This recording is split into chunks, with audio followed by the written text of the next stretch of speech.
Hi, everybody. Thank you so much for joining us today here at SurrogateFirst. We are presenting a new webinar. We've never done this webinar yet here. We're talking about Egg Donation 101, everything that you need to know about becoming an egg donor. I have some amazing guests here with us today. First, we have Elizabeth Casey. She is the head of our Egg Donor First program. Would you like to introduce yourself? I would. My name is Elizabeth Casey. I am a four-time gestational carrier, and I also work in the case management side as well as I help run our Egg Donor First program. I'm the one that screens all of our applications and helps matches and facilitates those all the way through retrieval. Awesome. And then we also have Lisa Marie Hernandez. She is an experienced egg donor and also a case manager at Surrogate First. And would you like to introduce yourself? And yes, would you like to introduce yourself? Yeah, so I'm Lisa Marie. I'm a three-time prior egg donor, four-time gestational carrier, and I am also a case manager at Surrogate First. Yes. So we're so excited to talk to you guys about everything about egg donation, about the application process, the egg donation process itself, compensation, frequently asked questions. There's so many things we're going to be going over today with our webinar. Before we get started, we want to talk a little bit about Surrogate First, why you should choose us for your surrogacy agency.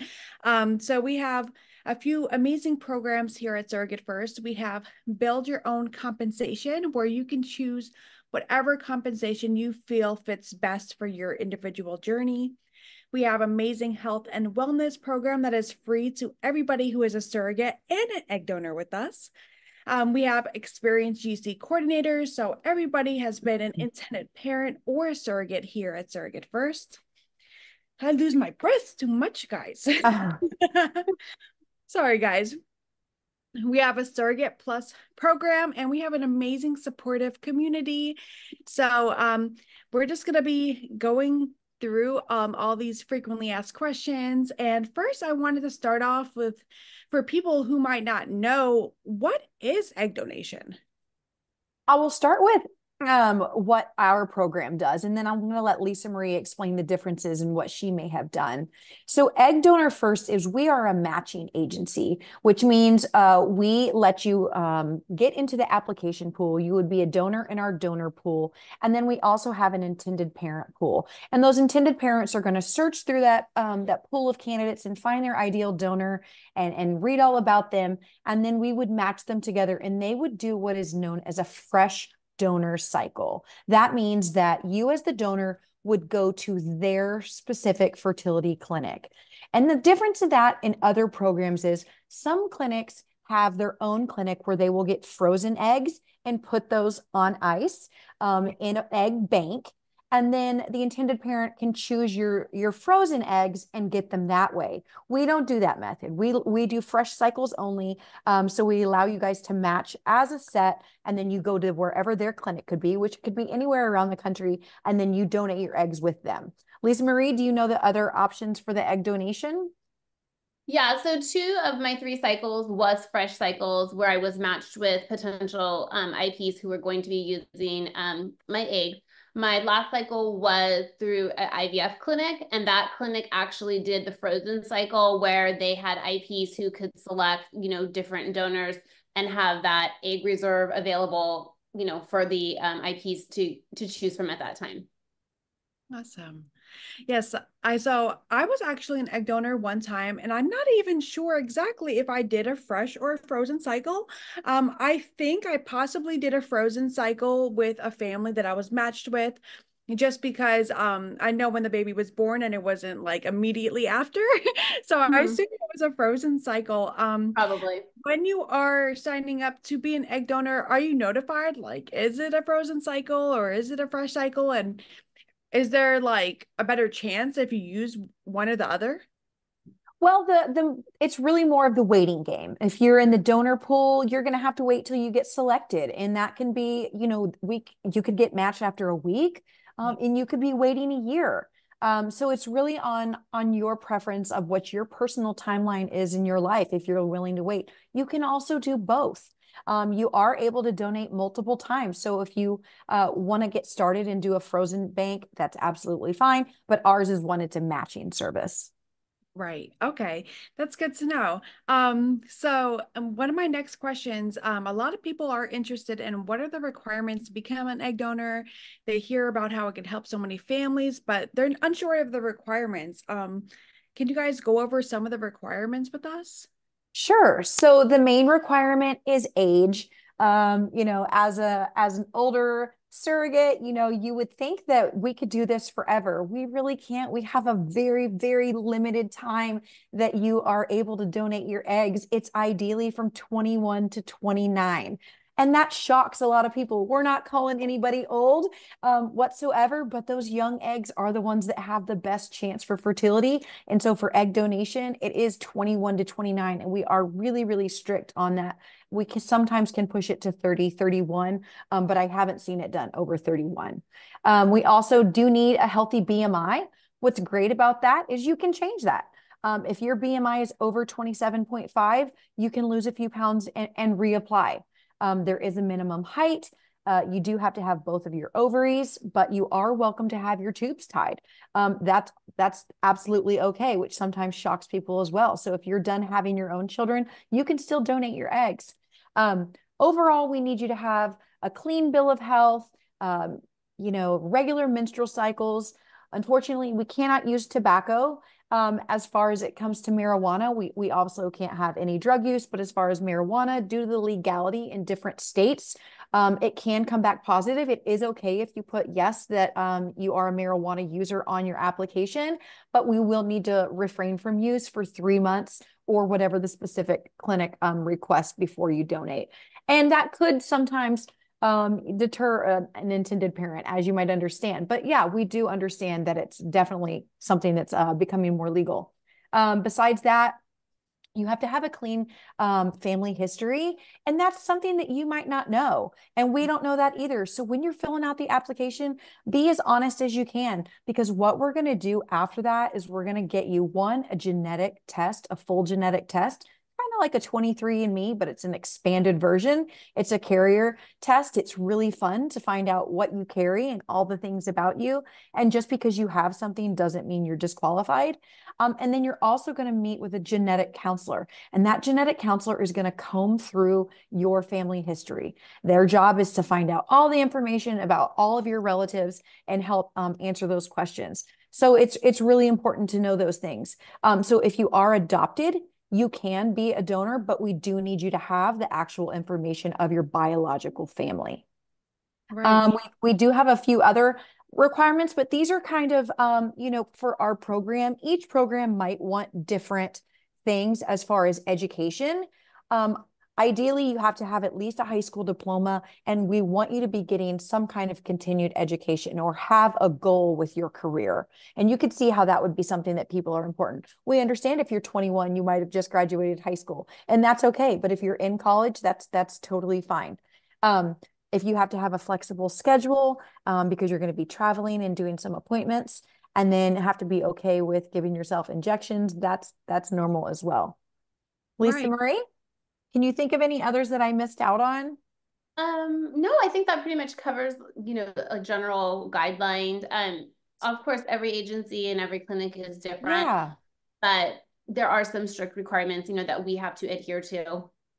Yeah, it does. It's what fits for each program. Sometimes we need desired races. We're usually very low to find Asian egg donors, South Asian as well as the other Asian. And so to get those egg donors, sometimes their compensation is a little higher. And sometimes just because you might not fit the criteria for one agency that you apply for, you could always apply for another. Right, right. Wow, I learned a lot of information from everything you just said. Great. But I remember when I initially signed up to be an egg donor, doing the initial application, I was like, wow, I don't remember how tall my grandpa was. I Yeah. asked my grandfather's birthday. I Yeah. had a general idea of how old Hmm. my grandparents were, but I had to message my parents for those information and Mhm. things like that. I know we wanted to talk about the egg donation process. So I know the first part in the process is doing your initial application. So Lisa, would you like to talk about a little bit about what goes into the application and how they can see if they're qualified? Okay. So do you want me to start a little bit about that? Yeah. Yeah. Okay, perfect. So once you go through the application and the screening process with SurrogateFirst, you'll then be contacted by the clinic and you will have a physical appointment where they will do a physical. Also, you will have a med screening clearance appointment, which is your physical. Normally you'll have some type of FDA labs that are required. They will also probably check your weight, your height. You'll do a consult with the doctor. And then once everything comes back that you're medically cleared with the clinic, we would then proceed to a legal contract, which would be with the either the clinic that you're working with or the intended parents if you're matched with intended parents who are going to be using your eggs. Then you will be starting on birth control pill and you will let the clinic know on your menses day 1. They'll like you to have vitamins and they'll start you on an antibiotic. Then after that, you will start your protocol, which will be Lupron. And excuse me, it's an injection that will help with the timing of the cycle. You'll have an ultrasound then. Then your next appointment would consist of a baseline ultrasound, and you'd finish your birth control pills approximately at that point. Then you'd have another follow-up appointment, and you'd now start your menses again. You'll have a scan with labs, and if your labs look normal, they will start you on your It's hard. FSH meds, and those Yeah. are basically like your hormone stimulating medicine that will stimulate you. That's about 10 to 12 days. And then there's the medicine that's given, which is a trigger medication, and that's about 36 hours prior to when you have your egg retrieval. So once you've taken that trigger shot, and that's sometimes known as Orvidel, 36 later, they will plan your egg retrieval. It's a very simple procedure. You're under IV sedation. It's maybe like 20 to 30 minutes. You'll wake up after the procedure in the recovery room. It's usually done at some type of surgery center. You will need to have a driver drive you home. You might have some spotting and cramping. Not a very painful procedure. I mean, I remember returning home after my egg retrievals and feeling fine and, just kind of taking it easy. And then the next day I was back to normal doing, my regular activities. Awesome. Yeah. I did want to clarify one thing. So a lot of questions we get with ours, like I said, you will be going to the fertility clinic. So like Lisa Marie said, you're going to have that very first appointment, which is your medical screening. We will fly you out to whatever fertility clinic of your matched intended parents. After that, whenever you do start your egg retrieval cycle, and we say cycle, that's meaning like the whole process, we will find you a fertility clinic as close to your home as possible. So you can do a few of those appointments local to you. And then when it gets closer to the time of retrieval, we will fly you back out to that fertility clinic and you'll usually stay there for around a week. Now that can get extended because they're monitoring you every day, every other day to get as many follicles possible. So you could be in that city where the fertility clinic is up to about 2 weeks. But yeah, so we do it.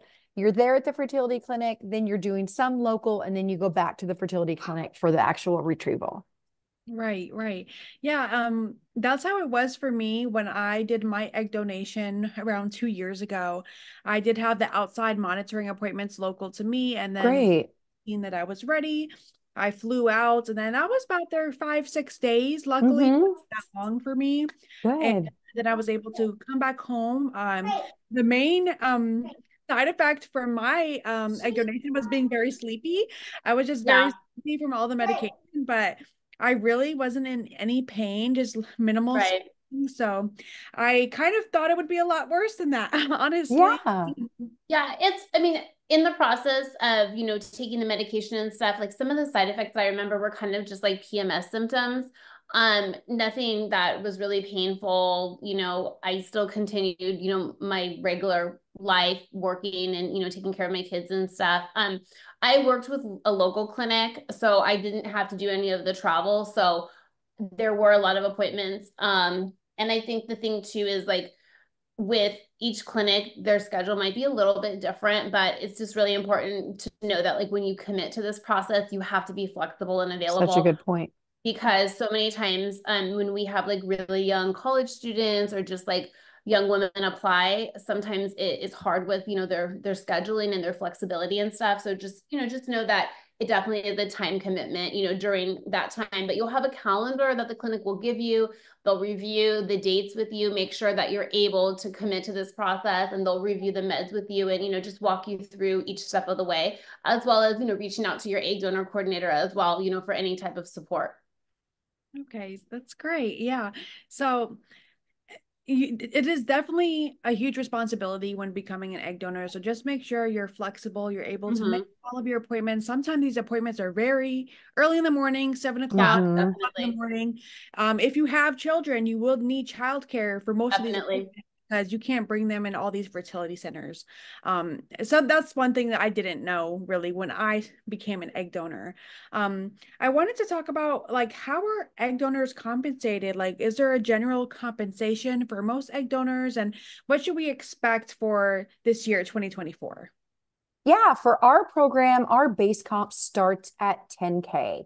That's kind of middle of the market. We find ourselves to be, really good for a first-time egg donor.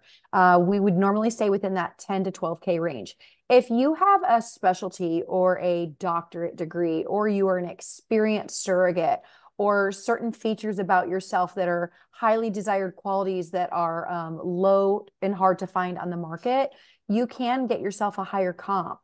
This is obviously your body and it's up to you. So you are allowed to ask to raise your comp after your first donation. Now, included in that is just your base comp. That is the one, basket of funds that you get to take home the day after the retrieval. Let's also not forget that you will be getting a life insurance policy. All of your travel will be covered. You will be getting a food per diem while you travel. Any airport parking, anything that you can think of that's related to your donation is also going to be covered. But as far as your compensation and the money that you earn is 10K. And I just want to encourage everybody that don't feel bad or don't feel like it's not okay to discuss money. Of course, we all feel a little uncomfortable, but we know you wouldn't be doing this if you didn't have the heart for it, and you should be compensated. And we're really happy that people can compensate you for this, amazing gift that you're giving. Right. Yeah, that's amazing. Yeah, because I was considering becoming a second egg donor, but Yeah. other plans for me. When I remember signing up to be an egg donor for the first time, I was selected within 2 weeks. And Wow. I was like, wow, like I'm not Yeah. expecting that at all. So I was able to complete my egg donation cycle. And I think a lot of people don't realize that when a baby is born from your egg donation cycle, you're typically notified. So about 1 year later, um, I was notified a baby boy was born from my egg donation, and that was amazing. Lisa, can you tell us a little bit about your experiences with egg donation? I know you've been an egg donor 3 times Yeah. and Yeah. experience So overall.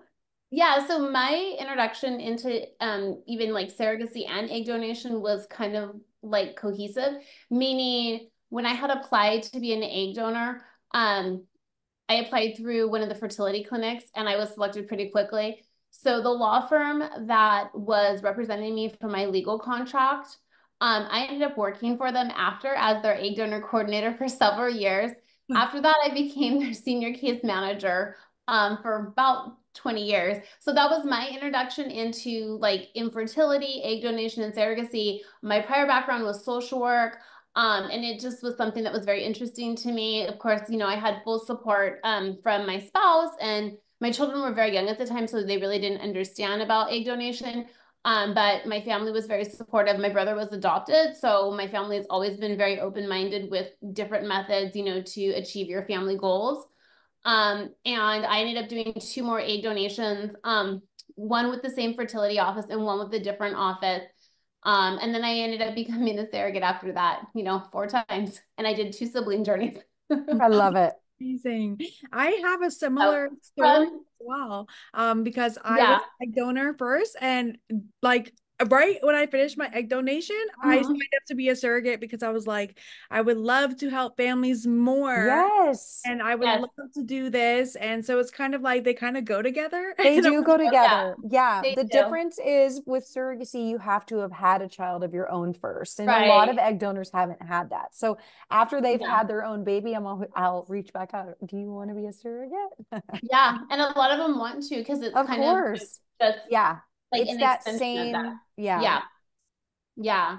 And so from my egg donation journey, I know that there was 4 children born from that, from my egg donation. My last cycle, the clinic ended up sharing the embryos. I gave consent to another couple that was financially exhausted through years and years and years of infertility that had failed. Wow. And they were able to then have 2 embryos created, and of that, 1 child was created. So What 4 babies. impact did that have on you? It was pretty amazing because like I had a little bit of their profile. The fertility doctor met with me and explained to me if I would be open to that. And I said definitely. And I mean, that's kind of what led me to surrogacy in some ways too, because I saw what their struggle was with failed IVF cycles and how, this was pretty much their last effort, to have a family. I love it. I love that. Yeah. Cause I just feel like a lot of people ask me, like, do I feel like that's my child? Yeah. And things like that. And I'm like, no, I don't feel like that's my child. I feel like I helped another family. He has a mother, Mhm. he has a father that care for them. Yeah. And I was really happy to play a small role in bringing this baby to like to the world. Yeah. Yeah, Yeah. yeah. And Um, I've had people ask me as well, like, oh, like that's your genetics, that's like your DNA, like, how could you do that? But the conversation that always came up when someone would ask me that, and like this was something that I had, spoken to my husband about prior, because of course, I had to make sure that he was okay with this prior, to going into egg donation. And the way we looked at it was we consider like our family, the children that he and I have made, not, my genetics with someone else. Like, so therefore I wouldn't consider those my children. My children are the children that, my husband and I have created. So that was how I could separate it. And, when I did my psychological evaluation, that's one thing that I had mentioned to the psychologist. And that's always been a way that I feel, that it's well with my soul, and Absolutely. my girls are older now. They're old enough to understand the process.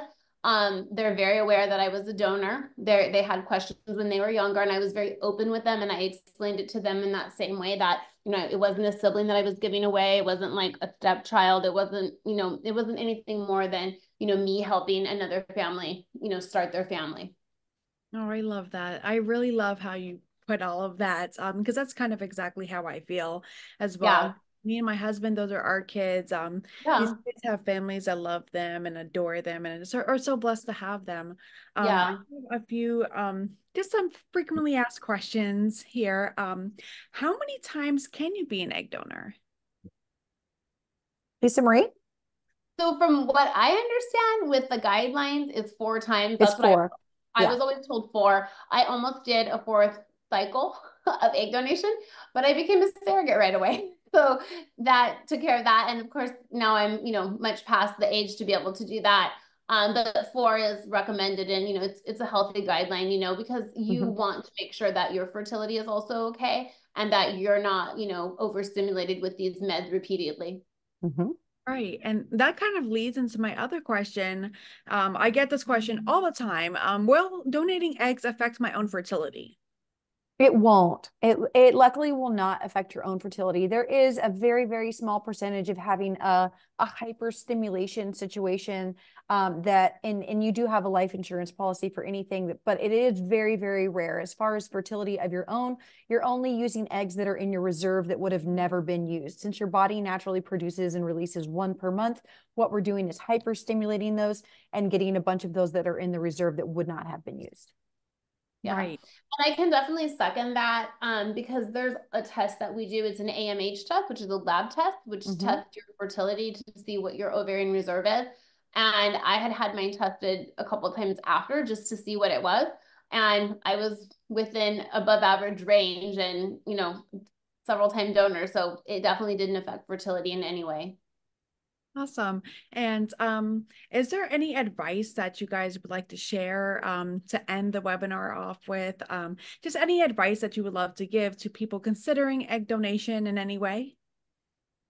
Go ahead, Lisa. You're an experienced one. I mean, I can come from the business side and I'll give my business side, but yours is going to be more the emotional side, which I love. Yeah. So like I feel that it's something that you can do, you know, in your younger years. And if Yeah. your heart leads you to want to do this, I think you should always follow your heart. And you know, just make sure that you're working with an agency that is reputable, also a clinic. Make sure you understand the process and you understand what the commitment is, and just make sure that you know you have a good support network because you know if you have children, you definitely need childcare. You know, you may need someone to help give you the medication injections if that's something that you cannot do on your own, however you can.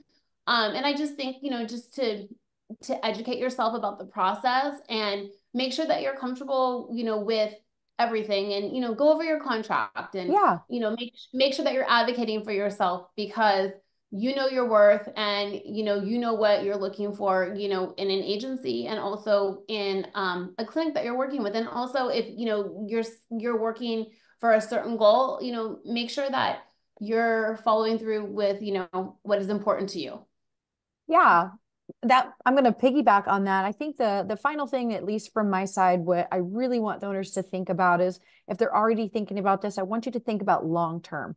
Yeah. Because we have three options with egg donor. We have open, which is where you allow your information to be shared and you are open to communicate with that family at whatever level is desired between the two of you. We have semi-open, which is where you will just share your information for medical purposes and background checks and things like that.